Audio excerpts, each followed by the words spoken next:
Les obsèques du gendarme Aznar, tué dans la fusillade de Bastia, ont eu lieu à Mont-de-Marsan en présence de M. Charles Pasqua. Les touristes étrangers ont sauté l'étape de Paris, 20% de baisse de fréquentation, ce qui ne fait pas l'affaire des hôteliers et des restaurateurs. Nelson Piquet abandonne Williams et courra l'an prochain chez Lotus. La nouvelle est largement commentée à la veille, ou plutôt à l'avant-veille du Grand Prix de Hongrie de Formule 1. Une journée supplémentaire de détention pour Marcel Carton, Marcel Fontaine, Jean-Paul Kaufmann, Jean-Louis Normandin d'Antenne 2 et Roger Hawke. Les otages français au Liban n'ont toujours pas été libérés. Mesdames et messieurs, bonsoir. En cet été 87, vous l'aurez sans doute remarqué, le temps est maussade dans l'ensemble. Et la saison touristique également. Les étrangers ont quelque peu déserté notre beau pays. Cela est sensible surtout à Paris, où la fréquentation des visiteurs étrangers est en baisse de 20%. Alors, où sont passés les Américains et dans une moindre mesure les Allemands? Pour Antenne 2, Alain Doubeski et Bernie Mériot ont fait des recherches. Voilà. Dites-moi madame, est-ce qu'il y a autant de touristes que l'an dernier à votre avis? Non, mais non, il n'y en a pas autant. Moi, il y a 35 ans que je suis là, il n'y en a pas beaucoup, hein, comme avant. Surtout les étrangers, quoi. C'est surtout les étrangers qu'on voit moins. Allemands, Belges et Hollandais, on en voit beaucoup moins que les autres. Morosité des commerçants parisiens en contact direct avec les touristes. Moins d'étrangers à Paris que l'an dernier et surtout beaucoup moins qu'en 1985, année faste pour les Américains dont le dollar valait 10 francs de l'époque. Pour les professionnels de l'hôtellerie-restauration, la parité franc-dollar n'est pas la seule explication. Il y a toujours l'effet dollar, il y a moins le problème de sécurité, mais il y a le problème des visas qui nous pénalisent indiscutablement. Le visa pour rentrer en France a bon dos. Les professionnels du tourisme pourraient peut-être écouter plus attentivement les étrangers lorsqu'ils évoquent la mauvaise qualité de l'accueil et la petite délinquance dans les lieux les plus fréquentés. Une fois l'Atlantique traversé, les touristes américains se dirigent plutôt vers les autres pays de l'Europe. Cette clientèle américaine venant dans les pays qui nous entourent, que ce soit l'Espagne, que ce soit l'Italie, que ce soit l'Angleterre, nous manque. Quelques aperçus de la situation. La Tour Eiffel fait toujours recette. Par contre, les bateaux-mouches du pont d'Alma, eux, sont boudés. Certains palaces ont dû consentir des efforts importants pour attirer la clientèle de luxe. C'est à ce prix qu'ils tirent leur épingle du jeu. Est-ce qu'il y a autant de touristes que l'an dernier? Un peu plus que l'année dernière. Et autant d'étrangers? Autant d'étrangers, oui, mais un peu plus quand même. Nettement moins d'encombrement, de files d'attente un peu partout dans Paris. La clientèle a changé, affirment les professionnels du tourisme. Elle est plus jeune et se satisfait souvent d'un sandwich. Augmentation constante des prix, les dérapages de l'été sont peut-être une autre explication à cette saison touristique maussade à Paris. Par contre, les étrangers sont allés sur la Côte d'Azur. Augmentation de 10% de la fréquentation par rapport à 1986. Malgré tout, les chiffres d'affaires sont en stagnation, la clientèle dépensant moins d'argent que l'an dernier. Les obsèques du gendarme Guy Aznar, tué lors de la fusillade de Bastia, mardi dernier, ont eu lieu cet après-midi à Mont-de-Marsan, en présence de M. Charles Pasqua, ministre de l'Intérieur et ministre de la Défense par intérim. Aujourd'hui, Guy Aznar a été cité à l'ordre de la Nation. Emmanuel Vanier. Le dernier hommage de la gendarmerie à Guy Aznar, tué mardi dernier dans l'attentat revendiqué par l'ex-FLNC.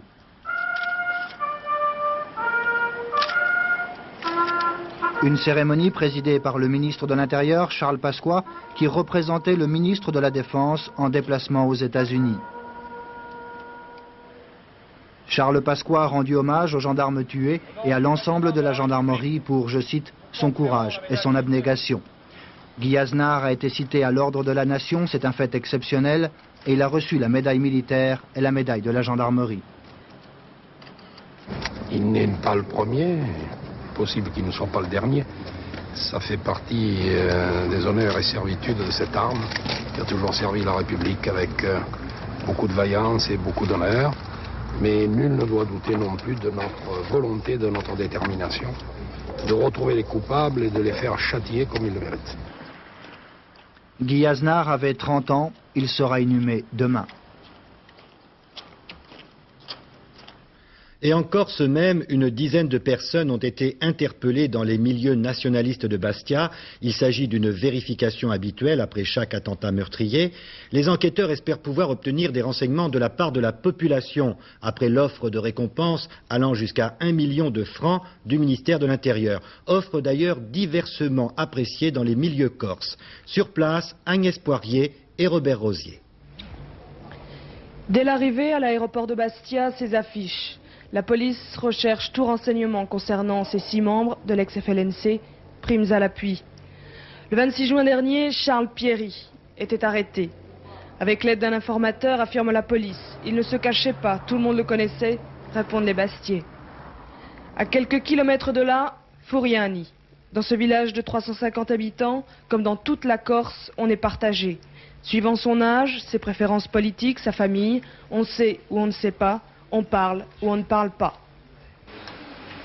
Je ne donne rien moi, à la police, je ne dis rien. Pourquoi? Parce que c'est pas mon habitude. On dit les Corses ne réagissent pas. Voilà. Qu'est-ce que vous en pensez, vous, de ça? Moi aussi, je dis que les jeunes devraient réagir contre ce mouvement-là. Plus ou moins tout le monde se connaît, est parents, et c'est pas dans la mentalité d'ici de... Peut-être ailleurs, mais ici, non, je ne pense pas à moi.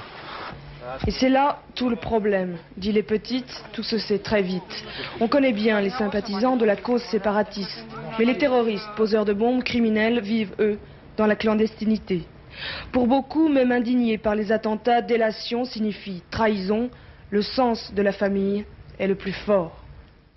Le président François Mitterrand a reçu ce soir à l'Élysée le chef d'état-major des armées et celui de la marine, cela en liaison avec la situation dans le Golfe, alors que le groupe aéronaval français s'approche de la mer d'Oman. Vous voyez le général Saulnier en ce moment, chef d'état-major des armées, puis maintenant l'amiral Bernard Louzeau, le chef d'état-major de la marine, qui viennent donc de quitter l'Élysée. Le général Saulnier ici. Dans le golfe Persique, les manœuvres navales iraniennes devraient se terminer ce soir à 22h30. Si tel est le cas, l'interdiction du trafic maritime sera levée. En tout cas, Radio Téhéran a annoncé la 3e et dernière phase de ces manœuvres. Gilles Rabine. En prolongeant ces manœuvres de 24 heures, l'Iran joue sur les tensions politiques et militaires qu'il a créées lui-même dans le golfe Persique.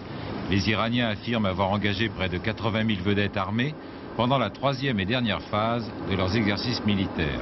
Ils ont aussi procédé au tir d'un missile sol-mer devant le président de la République, Ali Khamenei. Le porte-avions Clémenceau devrait toucher dans les heures qui viennent le port de Djibouti, où le pétrolier ravitailleur La Marne, navire amiral de la flotte française dans la région, relâche depuis ce matin. Jamais, depuis la guerre de Corée, on n'avait vu une telle concentration de navires de guerre américains, français, anglais et soviétiques. Téhéran s'inquiète et se demande si cette concentration ne préfigure pas une future force multinationale qui pourrait être mise à la disposition des Nations Unies pour imposer le cessez-le-feu entre l'Irak et l'Iran.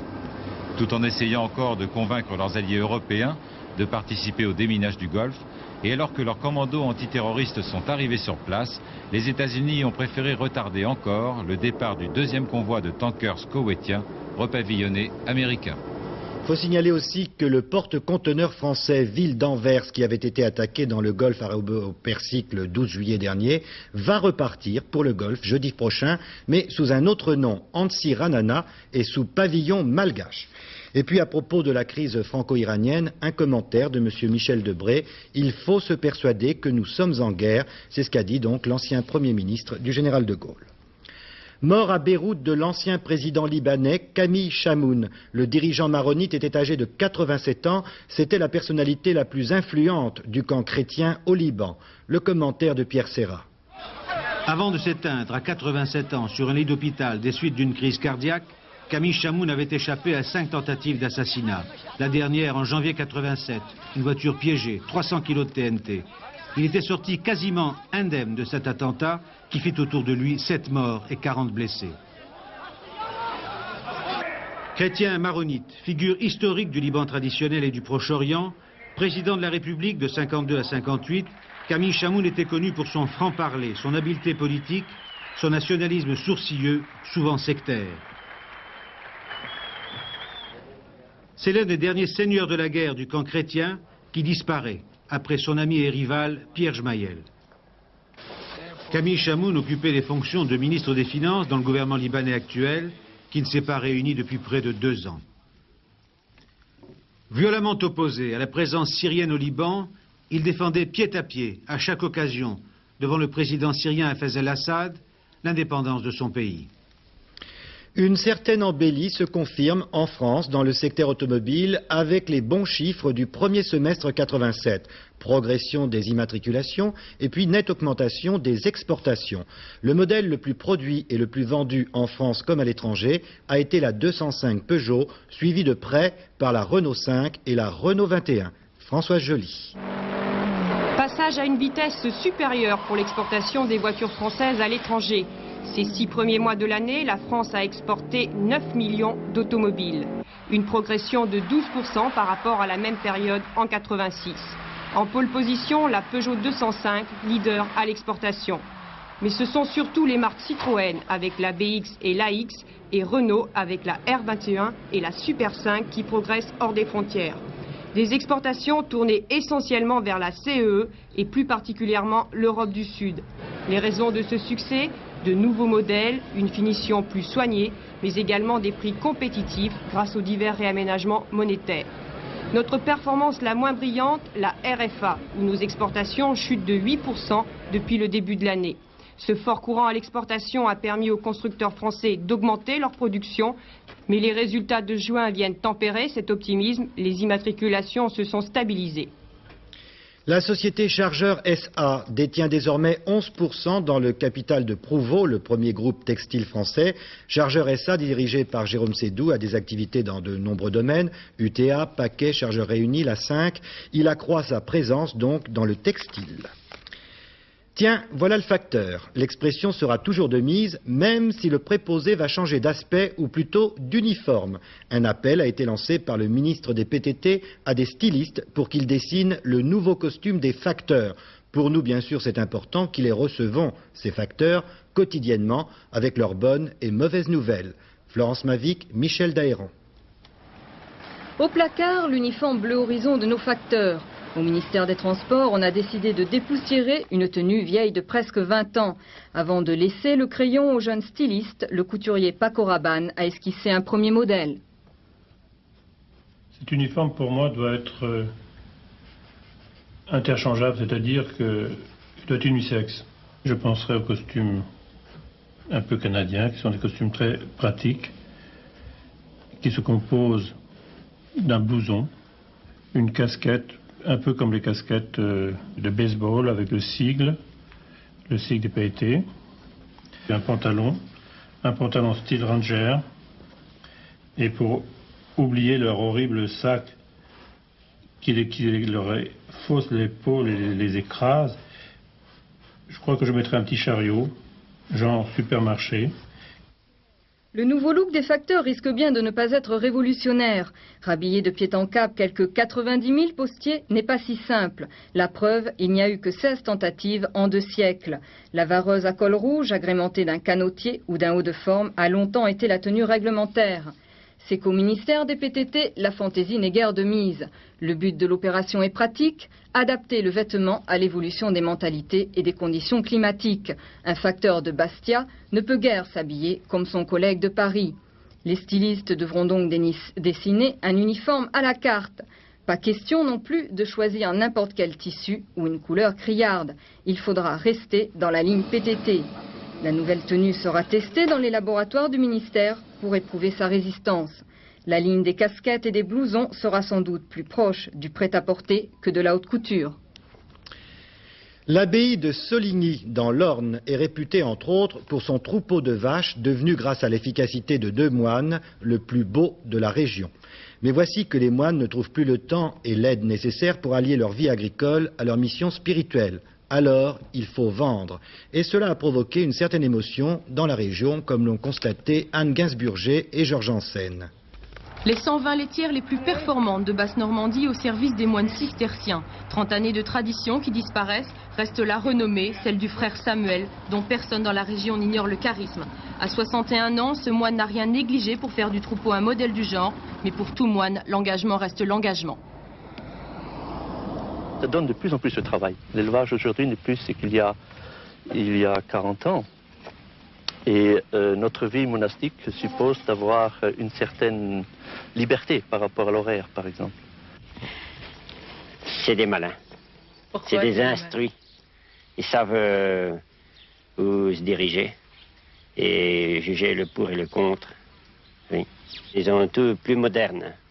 Nous, on ne peut pas se permettre ça, vu qu'on a un effectif très peu important. Oui, puis question de finances.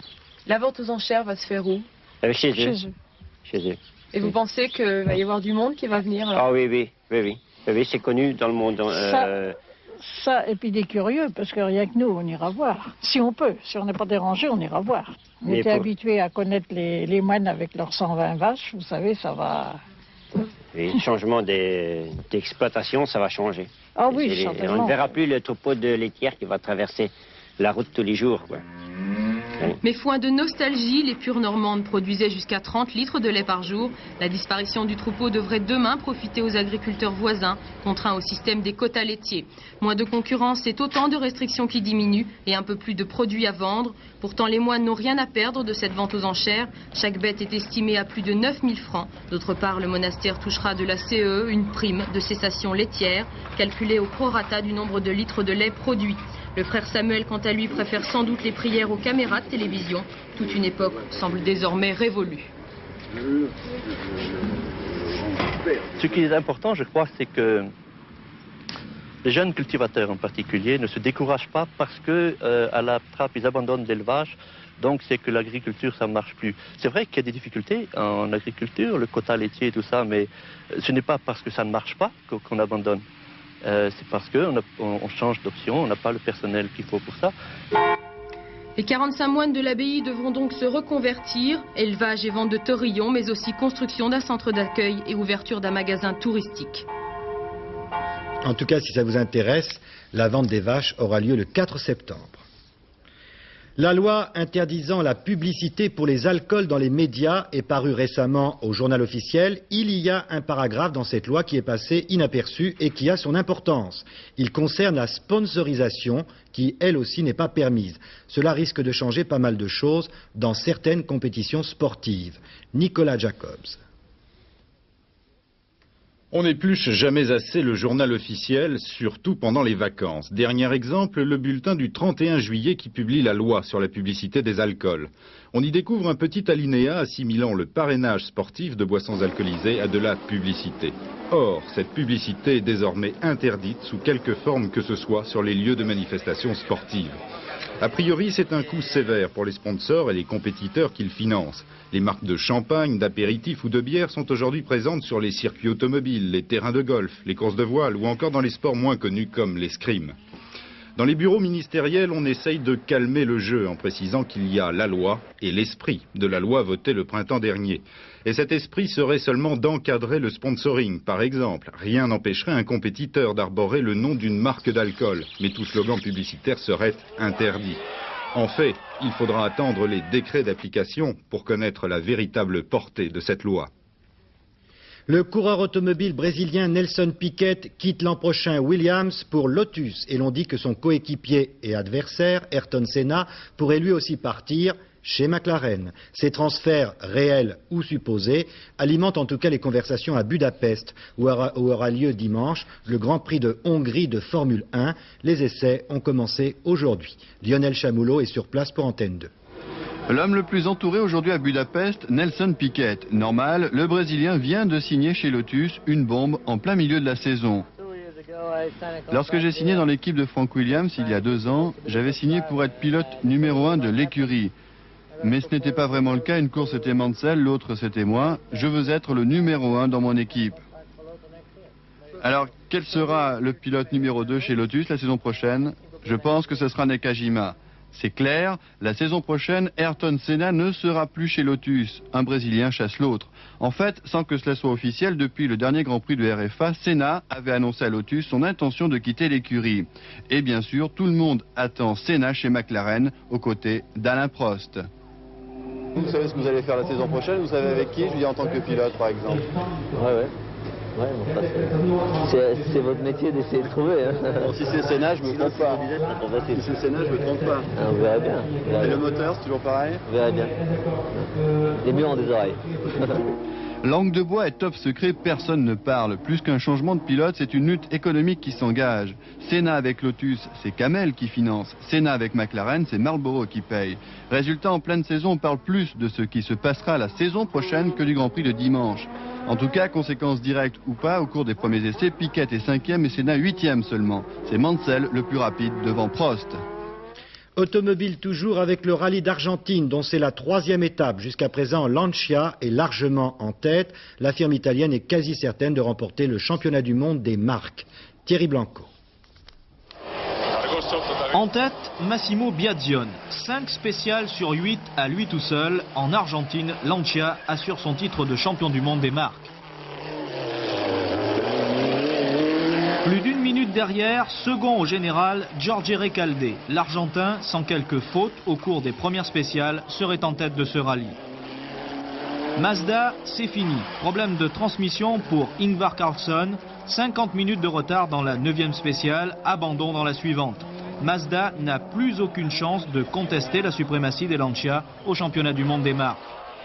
Une seule victoire pour les 2 roues motrices, celle du Suédois Ericsson dans la dernière spéciale. Ericsson, 9e au général. Biazione bien parti pour remporter une nouvelle victoire en Argentine. Titre mondial pratiquement assuré pour Lancia. Avant les 1000 lacs, le San Remo et le rallye de Grande-Bretagne, la firme italienne vise le doublé avec le titre mondial des pilotes. Il y a un tiercé demain samedi à Enghien et voici les pronostics de Pierrette Brest, donc 14 partants. Pierrette vous propose de jouer Royal Ludois le 12, Rossellino le 4, Recrue des Ajoncs le 5, Rennes-Flore le 9, Radama le 13, Rafale du Bléguin le 14, Rostral d'Orgère le 7 et Ringo de Fourche le 1, le 12, le 4, le 5, le 9, le 13, le 14, le 7 et le 1 l'As donc. Avec vous, José Blanc-Lapierre, nous essayons de jouer gagnant le soleil. Alors ça marche pour demain?